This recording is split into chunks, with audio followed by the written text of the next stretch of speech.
She slapped me right there, in front of 150 people. Guests froze mid-toast. Cameras paused, laughter cut off midair. The sound of her hand against my face cracked louder than the music. My brother's fiancée, no, his wife now, had done it because I refused to give them my house. I didn't flinch. I didn't cry. I didn't speak. My mother hissed through her teeth, sharp and venomous. Don't make a scene. Just leave quietly. So I left, but that silence, the one they demanded, became the weapon they never saw coming. I remember the first time I met her. Charm and perfume, laughter that filled every corner of the room. My brother was obsessed. He said she made him feel like he mattered. I believed him. I even helped plan the engagement, booked the venue, paid deposits. I wanted him happy.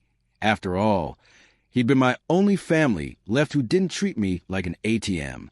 Or so I thought. It started small. Subtle hints. She'd ask casual questions about my house, my savings. You're living there alone, right? That's a lot of space for one person. I laughed it off, not realizing she was mapping the territory she planned to take. A week before their wedding, she came to me directly. Your brother and I were thinking, she said, twirling her ring. It would make more sense for us to move into your house after the wedding.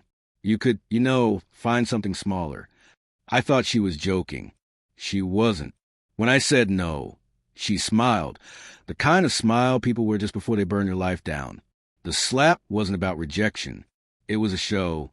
She wanted to humiliate me, make me look bitter, selfish, unloving. And for a moment, she succeeded. I saw the crowd's eyes turn. Pity from some, disgust from others. My brother didn't move, didn't defend me, just stood there, watching. That was the moment something inside me cooled. Not broke, cooled. I spent that night packing. Not my things, but my thoughts. Revenge needs order. By morning, I had a plan. My house wasn't just a house. It was collateral, jointly inherited after our parents' death. My brother had signed his half over to me years ago to cover a gambling debt. He didn't remember that. He never remembers the fine print. But I do. Step 1, patience. I congratulated them publicly, posted pictures of the happy couple, let the gossip die. I smiled through honeymoon posts, new home fantasies. They're forever illusions. Step 2, legal precision. 2 weeks later, I quietly transferred ownership of the house to a trust. My name vanished. The trust belonged to a nonprofit I'd established 6 months prior, a scholarship fund under our family name. The irony was sweet. Step 3, exposure. My brother's gambling resurfaced. It always does. But this time, I didn't bail him out. I leaked just enough to the right creditor, a man who doesn't forgive unpaid debts. When my brother came crawling, I smiled. Sorry, I said, I've donated most of my assets, but your wife has good taste. Maybe sell her jewelry. Step 4, let them rot publicly. Their financial collapse was gradual, deliciously so. First, the car repossessed. Then, the wedding photo company sued for unpaid bills.